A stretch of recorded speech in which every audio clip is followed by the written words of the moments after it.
할렐루야. 저는 어르신이라는 말을 들으면 참 이상합니다.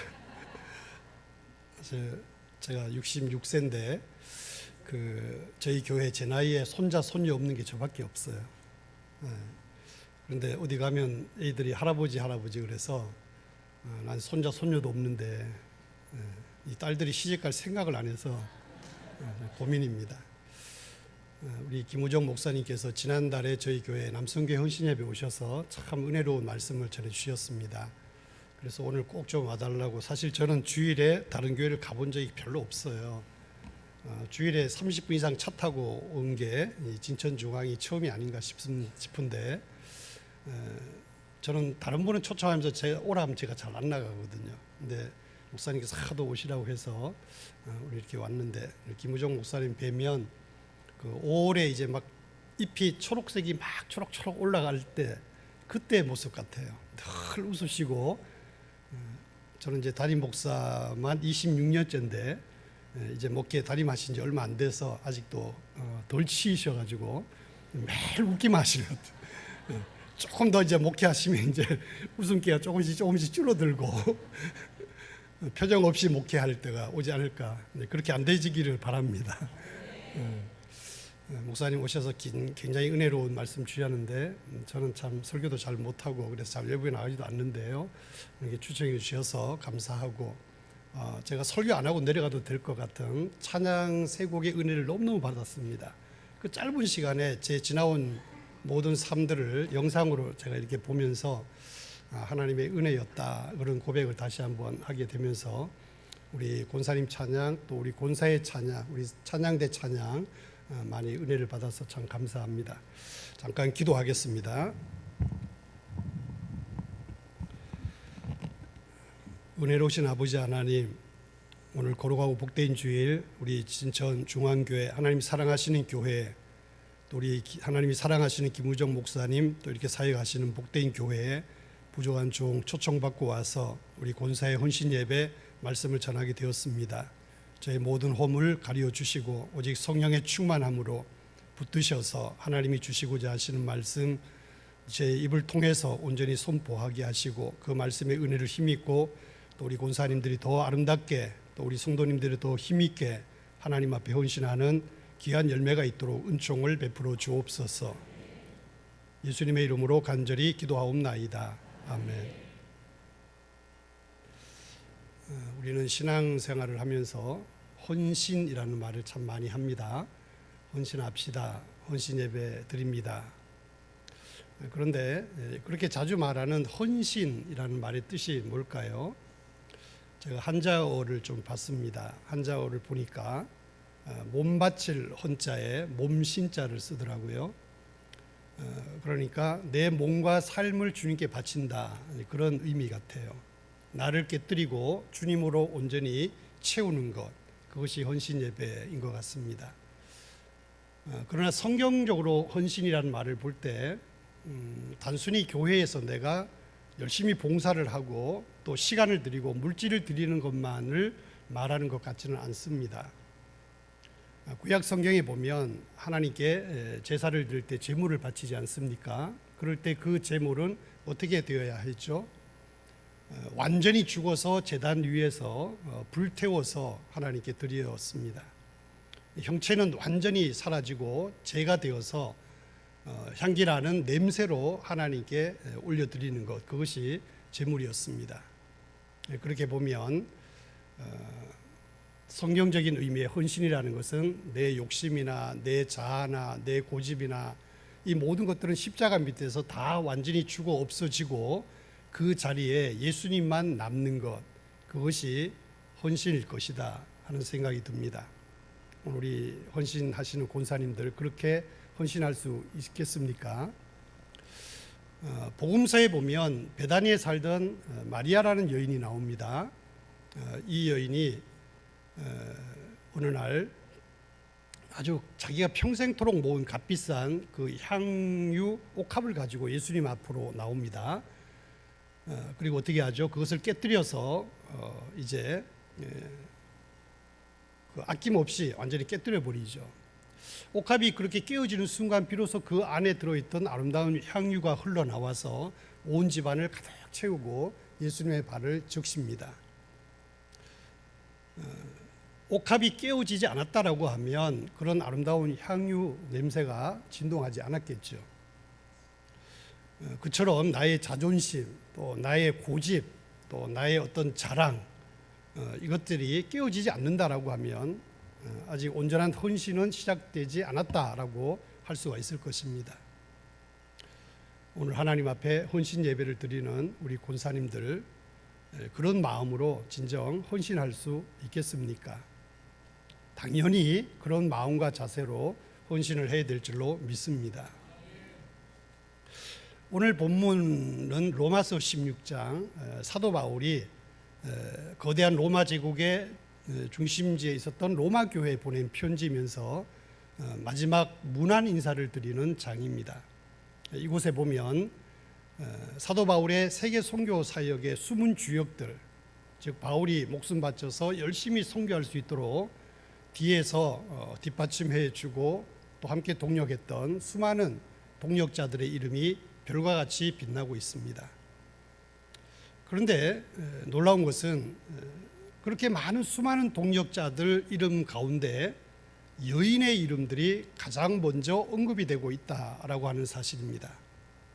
그래서 오늘은 그 사도 바울이 제일 먼저 언급했던 베베 또 브리스가라고 하는 이 인물을 중심으로 해서 이들은 2000년 전에 어떻게 하나님 앞에 헌신했는지 그 구체적인 헌신의 내용을 좀 살펴보면서 오늘 헌신하는 우리 권사님들이 그들의 신앙과 정신을 이어받아서 우리 진천 중앙교회에서 이전보다 더 열심히 헌신하는 그런 삶이 있게 되기를 간절히 바랍니다.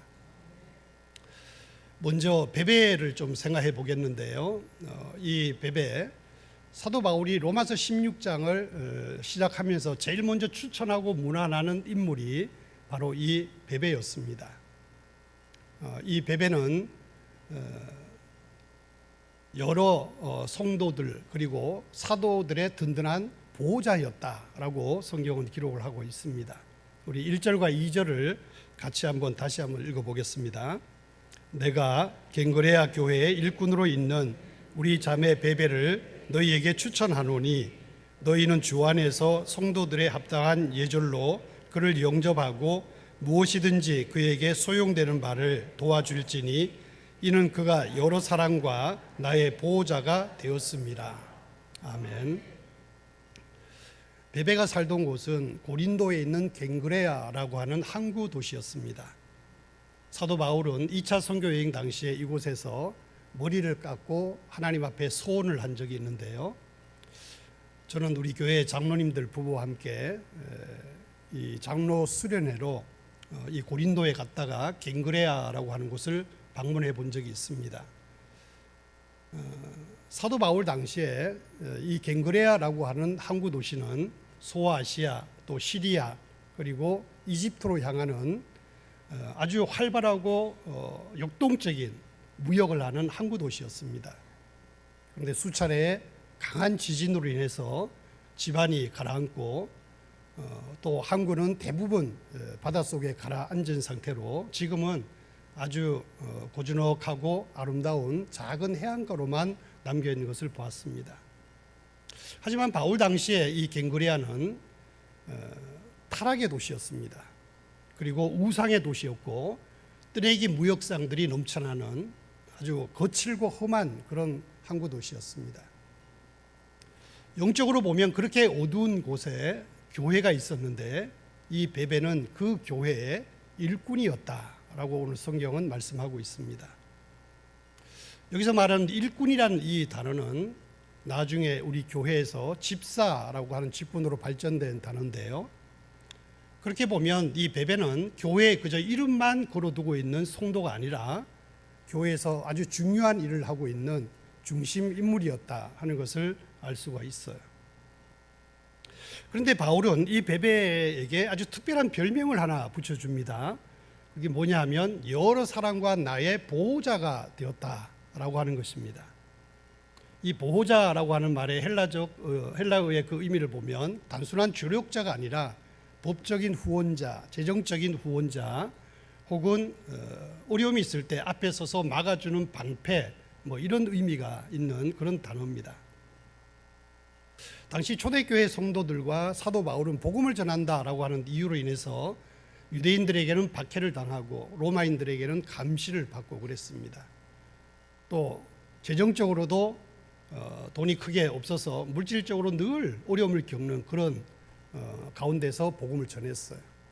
그랬을 때 바로 이 베베가 자기에게 있는 부와 또 자기에게 있는 사회적 지위, 또 자기에게 있는 모든 것을 다 동원을 해서 복음 전하다가 감옥에 가 있는 성도들을 돌아보기도 하고, 때거리가 없어서 먹을 것이 없는 성도들이 있으면 자기 먹을 것을 나누어 주기도 하고, 사도 바울이 전적으로 복음사에게 전념할 수 있도록 물적, 재정적, 영적 방패막이가 되어준 사람이 바로 베베였다라는 것이죠.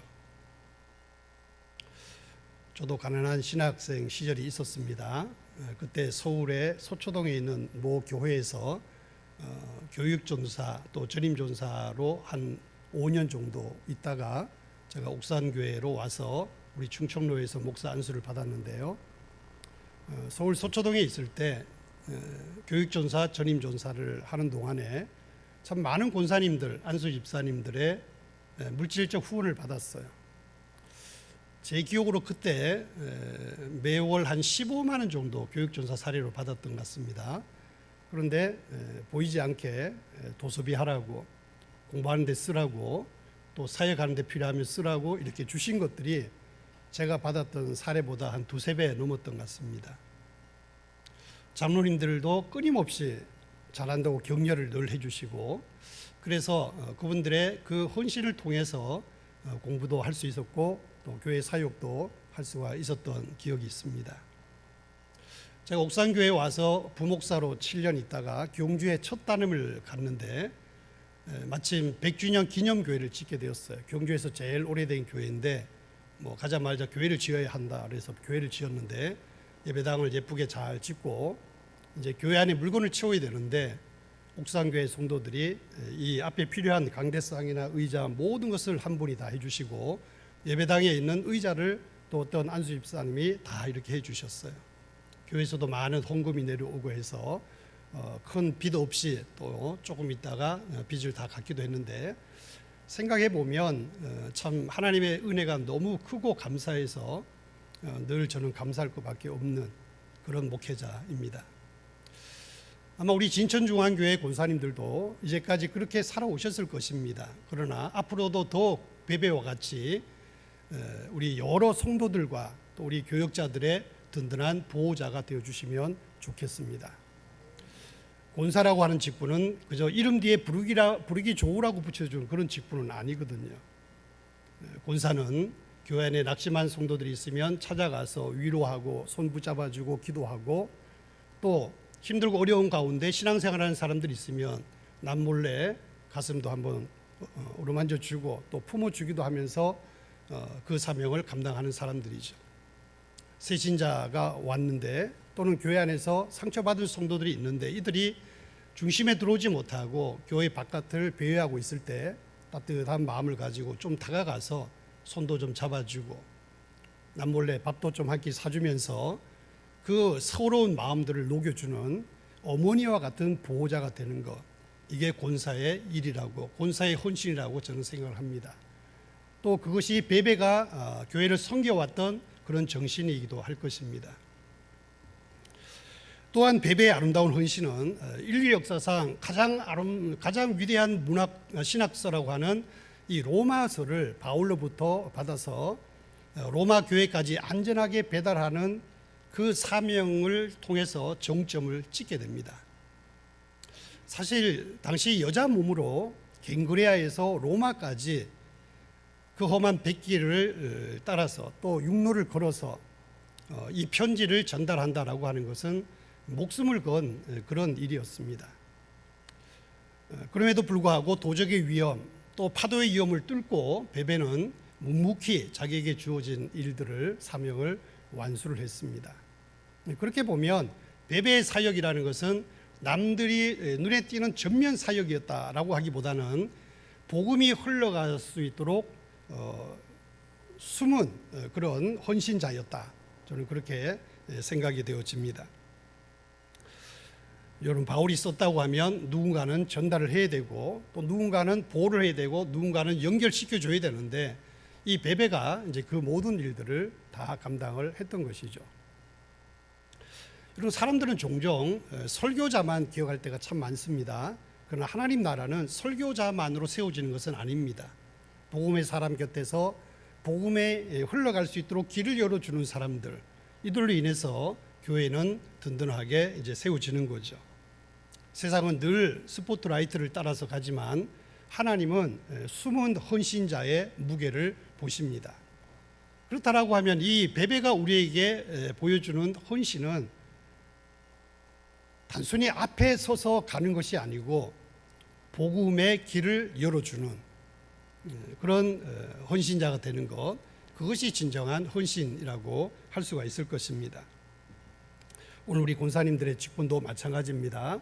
권사는 단순히 직함만이 아니라 교회에서 복음의 길이 열리고 사람을 세우고 또 공동체를 세워나가는 영적인 동력자, 권사의 직분입니다.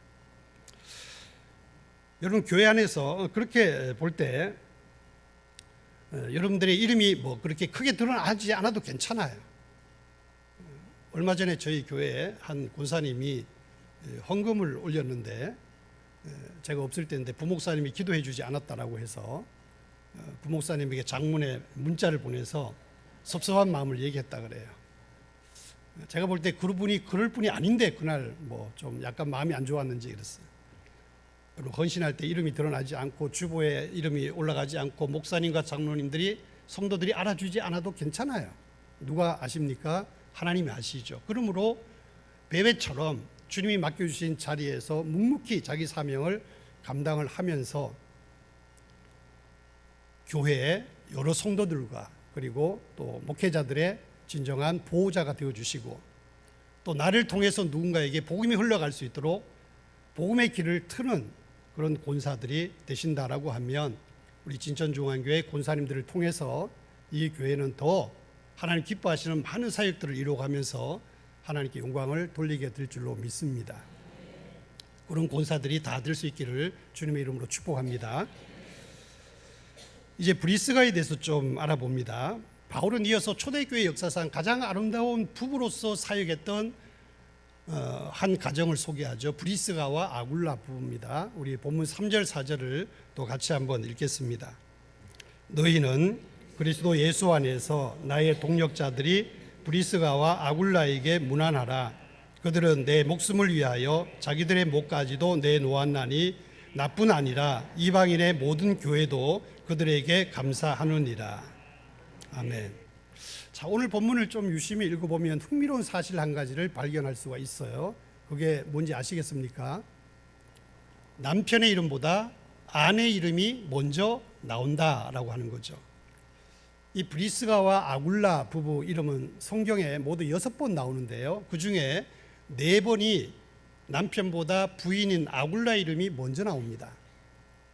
그런데 고대 로마나 유대 사회에서 남편보다 여자 이름이 먼저 나온다라고 하는 것은 굉장히 파격적인 일입니다.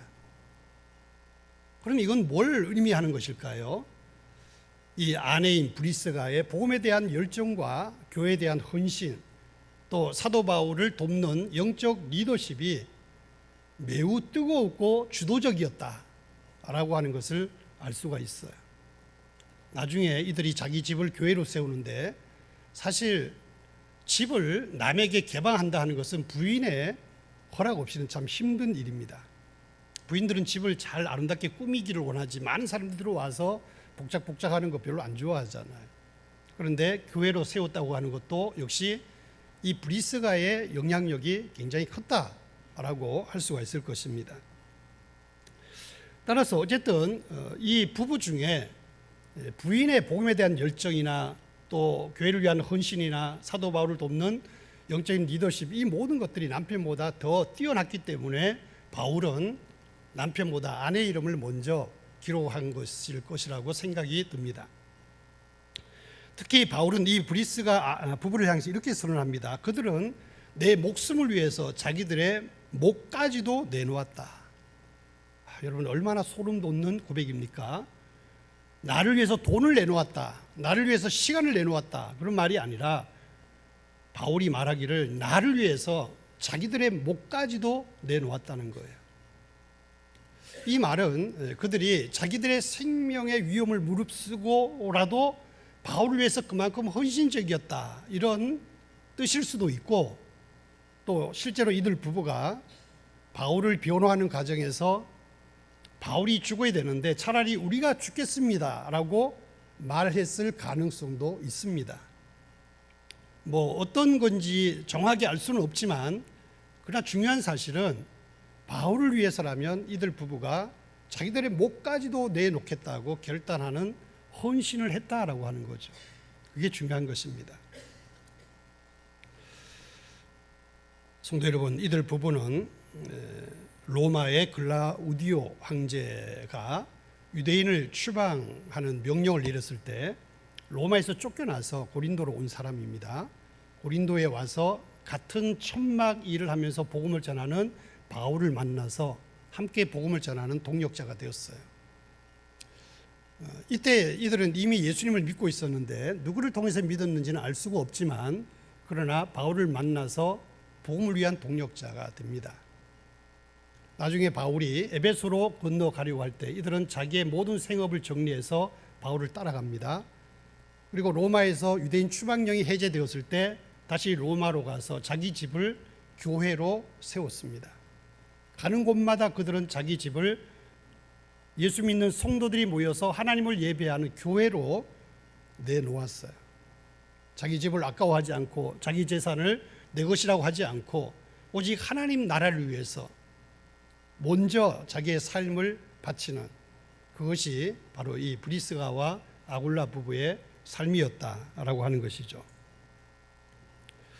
오늘 헌신 예배를 드리는 권사님들, 또 우리 성도 여러분, 이 브리스가 부부가 보여준 헌신의 핵심은 삶의 우선순위에 있습니다. 이 브리스가는 세상에서 자기가 잘 먹고 잘 사는 것, 또 자기 집을 아름답게 가꾸고 또 여러 가지로 장식을 하고 그래서 편안하게 노후를 보내는 것이 인생의 목적이 아니었습니다. 브리스가 부부는 어떻게 하면 하나님의 교회가 바로 설까? 어떻게 하면 복음이 힘있게 증거되어질까?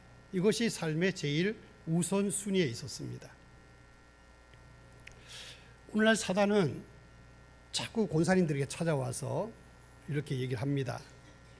이제 나이도 있고 그동안 수고를 많이 했으니까 교회는 젊은 사람들이 좀 맡기고 대접받고 좀 편안하게 지내라. 너 자식들 아이들 낳아서 힘들어하는데 손자 손녀도 열심히 좀 바라보고 좀 도와주고 그렇게 지내라고 그렇게 자꾸 유혹을 해요. 저도 손자 손녀가 없어가지고 이 권사님들이 자꾸 손자 손녀 본다고 교회 일을 안 하려고 하는 것에 대해서 이해를 못했어요.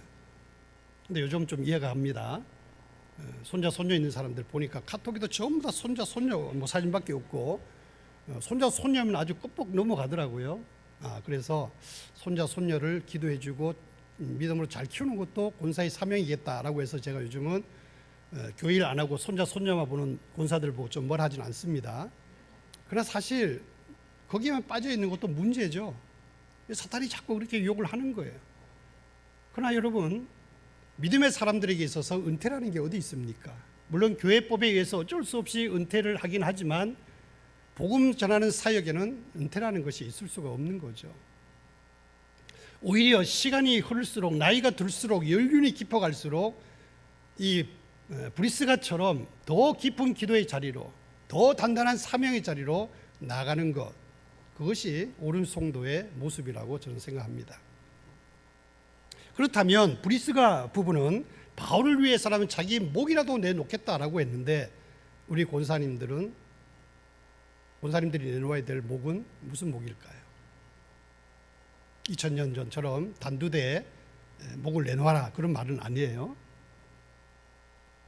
오늘 주님을 위해서 우리가 헌신하면서 살아간다라고 하면 내 자존심의 목, 내 고집의 목, 내 경험의 자랑의 목, 이런 거 다 내놓아야 되죠.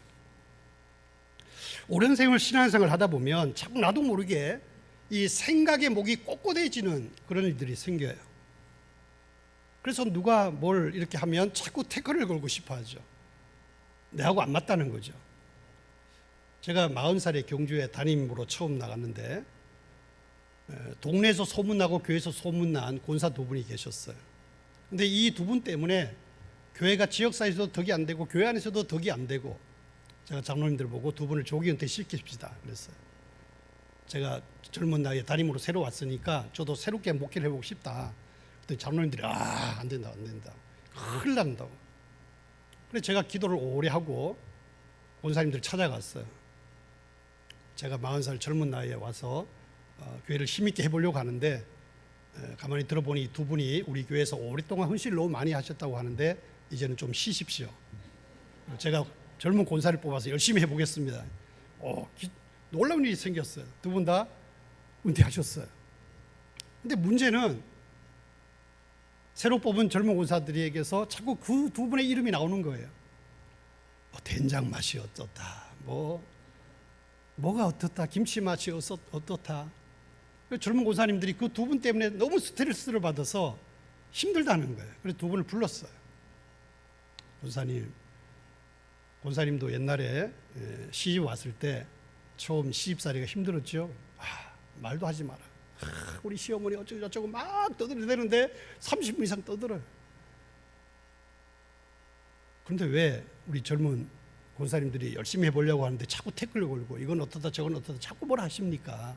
죽이 되든 밥이 되든 이제는 두 분 은퇴하셨고 저분들은 시작하는 사람이니까 맡겨봅시다. 시간이 지나면 또 잘하지 않겠습니까? 그 다음부터 두 분이 또 입이 싹 다물어졌어요.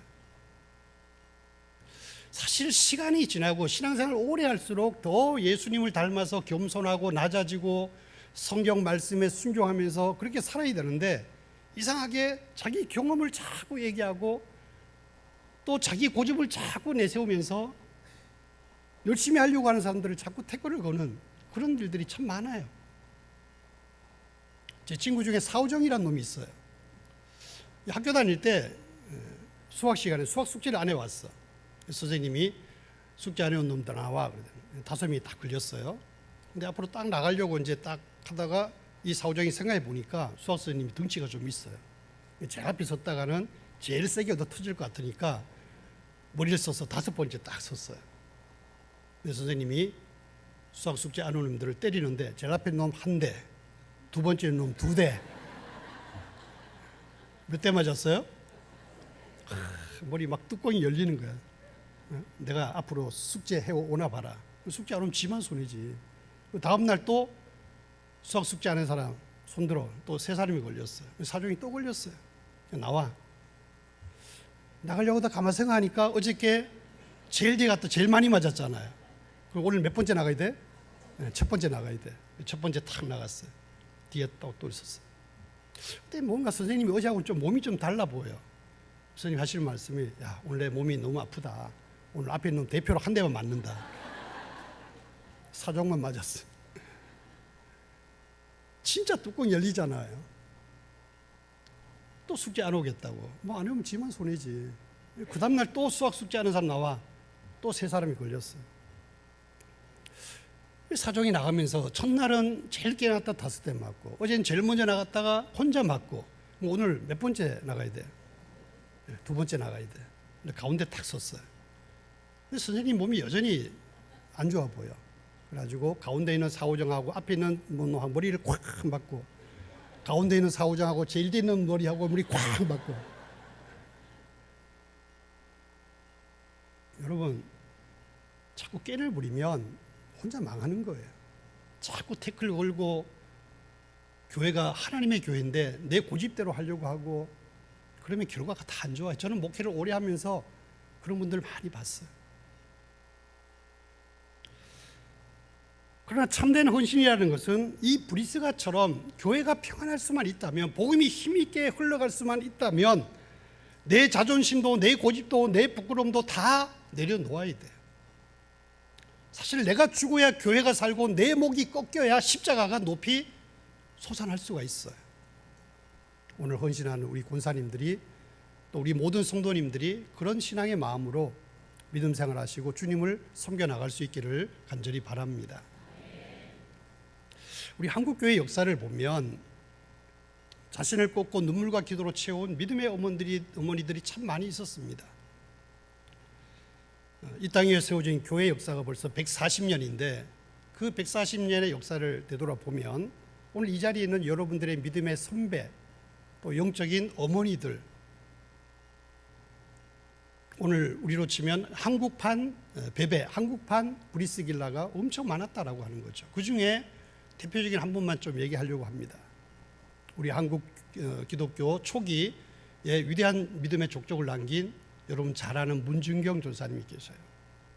이분은 저 전라도 신안 앞바다 수많은 1000개가 넘는 그 섬에 나룻배를 타고 다니면서 교회를 100개 이상 세우신 분입니다. 어쩌면 이 문준경 전사님은 고난받는 자들의 보호자였고 자기 목숨을 내놓고 헌신했던 브리스와 같은 그런 분이었다라고 할 수 있어요. 매일 걸어다니면서 복음을 전하는데 얼마나 많이 걸어다니면서 복음을 전했는지 집신이 1년에 9거리 정도 떨어질 정도로 그렇게 많이 걸으면서 복음을 전했어요. 먹는 것이 없는 어려운 성도들을 보면 자기 먹는 것 아껴가지고 나누어 주고, 아이가 아프다 하면 제일 먼저 달려가서 들쳐업고 뛰어가서 병원으로 가서 살려내고, 산모가 핏덩어리 아기를 낳는다라고 하면 그 집에 달려가서 그 아기를 받아내면서 섬마을 모든 사람들의 보호자가 되었다는 거죠. 이 문준경 전사의 참된 헌신의 그 모습은 6.25 전쟁 때 결국 더 크게 드러났습니다. 북한군이 쳐들어와서 교회를 불사르고 성도들을 잡아 죽이고 그럴 때 얼마든지 피난 갈 수도 있었지만 내가 낳은 영적 새끼들을 내비두고 내가 어찌게 나만 살겠다고 도망갈 수 있느냐 그러면서 신안 앞바다로 신안 그 마을로 다시 들어갔어요. 결국은 북한의 총칼 앞에서 부끄럽지 않은 그런 마음을 가지고 자기 성도들을 보호해달라고 기도하면서 결국 증도 그 앞바다 이 작은 모래사장 야산에서 순교를 했습니다. 문준경 전사님은 돌아가실 때도 저들의 죄를 용서해달라고 그리고 우리 성도들을 보호해달라고 그렇게 기도하면서 돌아가셨다고 전해지고 있습니다. 그분이야말로 우리 한국교회가 낳은 위대한 브리스가가 아닐까 그런 생각을 해봅니다. 그분의 치마폭에서 자란 많은 영적 자녀들 가운데 지금 우리 한국교회에 든든한 기둥들이 되어 있는 사람들이 참 많습니다. 이름만 되면 여러분들이 알 수 있는 많은 분들이 있어요. 그러나 어찌 문준경 전사님 한 분 뿐이겠습니까? 저는 강원도 태백에 있는 철암교회 출신입니다. 그 교회에서 자라면서 저희 교회 권사님들이 참 그 어려운 가운데서도 헌신하고 충성하는 것을 보면서 자란 사람이에요. 그 중에 저희 어머니도 계시고 물론 저희 장모님도 계시는데 언젠가 교회가 예배당을 새로 지었어요. 바칠 것이 없으니까 어떤 분들은 그 소중한 결혼 반지를 헌물로 낸 분도 있고 어떤 분은 긴 머리카락을 잘라서 팔아서 그것으로 헌금한 분들도 있고 교회가 재정을 아끼려고 여러 가지 방법을 많이 동원했는데 그럴 때마다 제일 앞서서 헌신했던 분들이 제가 자란 그 교회 권사님들이었어요. 추운 겨울이 되면 연료비 아낀다고 난로도 피우지 않고 마룻바닥에 그냥 천조각 하나 깔아놓고 여러 명의 권사님들이 모여서 밤새도록 교회를 위해서 주의 종들을 위해서 자녀들을 위해서 선교를 위해서 그렇게 기도하는 거 많이 들었습니다. 교회가 힘들고 어려울 때는 그 어렵게 하는 무리들 속에 섞여가지고 목회자를 힘들게 하거나 성도들을 힘들게 하지 않고 오히려 하나님 이 교회를 긍휼하게 주시고 이 문제가 속히 해결되게 해달라고 기도의 방패막이가 되어서 눈물로 기도하는 그런 분들을 보면서 저는 자랐습니다. 아마 우리 진천중앙기도교회도 그런 많은 분들의 역사가 있을 거라고 봅니다. 그래서 오늘 이렇게 아름다운 교회를 짓고 어쩌면 지금 여러분들은 너무나도 평안하게 믿음의 삶을 살고 있지 않을까 그런 생각이 듭니다. 여러분, 세상 사람들은 화려한 자리에 또 높은 자리에 있는 사람, 권력과 돈을 가지고 있는 사람들, 그들만 기억합니다. 사도 바울이 로마서를 기록할 당시에 로마의 황제는 악명 높은 네로였습니다. 세상 사람들은 네로의 이름만 들어도 벌벌 떨었고 네로의 그 권세가 영원할 줄 알았습니다. 하지만 역사 속에 남겨진 네로의 이름은 폭군이며 파괴자의 대명사로 부끄럽게 모든 사람들에게 기억되고 있습니다. 반면 세상 사람들은 살펴보지도 않았던 노예 출신의 초대교회 성도들, 그 누구도 알아주지 않았던 베베와 브리스와 같은 이런 사람들은 어떻게 되었을까요?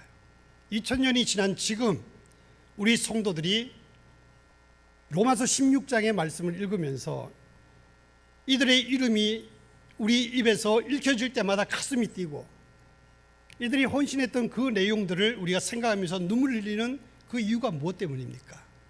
아무도 그들을 기억해 주지 않고 알아주지 않았지만 오직 하나님께서는 그들의 이름을 생명책에 기록해 주시고 그들이 어떻게 사도 바울을 도와서 복음 사역에 헌신했는가를 오늘 성경에 기록해서 우리들로 하여금 알 수 있도록 해 주셨기 때문입니다. 세상은 그들을 몰라 주었지만 그러나 이 사도 바울의 가슴 속에는 눈물 섞인 그런 이름으로 그들의 이름이 남아있기 때문에 그거 생각해 보면 지금도 성경을 읽을 때마다 흥분이 되고 그들의 헌신을 본받고 싶은 뜨거운 열정이 솟아나는 거죠. 오늘 헌신을 다짐하는 권사님들 또 우리 성도 여러분들, 여러분은 남은 평생 어떤 이름으로 기억되기를 원하십니까? 자신을 깨뜨려서 주의 몸된 교회를 아름다운 향기로 가득 채울 수 있는 우리 권사님들 또 우리 모든 성도님들 되시기를 간절히 바랍니다. 베베와 같이 여러 성도들과 주의 종들을 위한 따뜻한 보호자가 되어주시기를 바랍니다.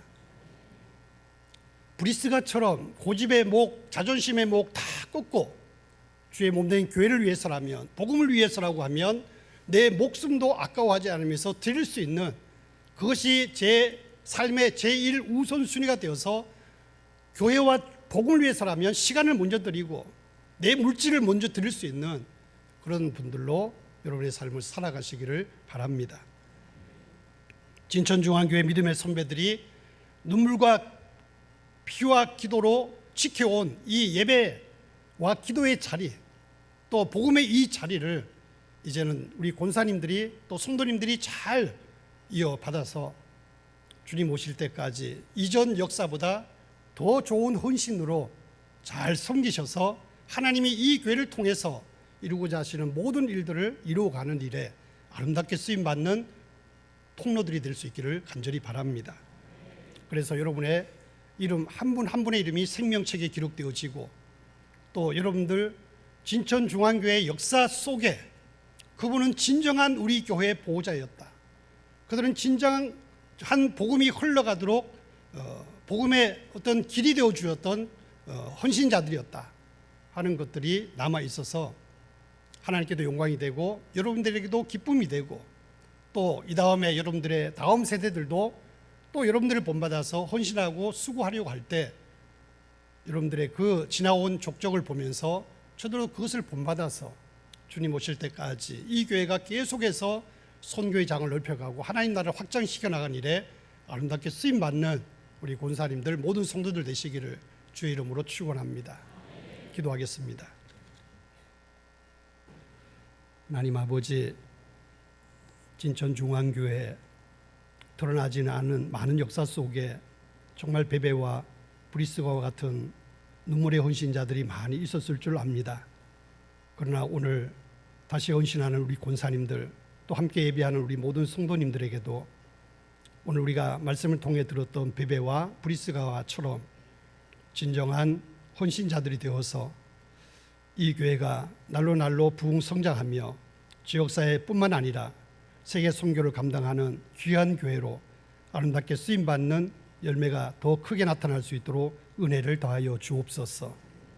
우리 담임 목사님과 또 모든 부교육자들 비롯한 주의 종들 때로 영적으로 지치고 힘들고 피곤할 때도 많지만 그들을 사랑으로 잘 섬기는 권사님들이 되셔서 권사님들의 기도와 그 섬김을 통해 힘을 얻어 하나님 앞에 더 아름답게 쓰임받는 또 귀한 주의 종들 될 수 있도록 도와주시고, 그래서 이 교회가 우리 충청노예뿐만 아니라 대한민국 어디에서든지 좋은 소문이 난 그런 교회가 되어서 더 많은 사람들이 이 교회로 몰려와서 함께 동역하기를 힘쓸 수 있는 그런 교회로 성장 부흥할 수 있도록 우리 권사님들, 성도님들을 통해서 일하여 주옵소서. 예수님의 이름으로 간절히 기도하옵나이다. 아멘.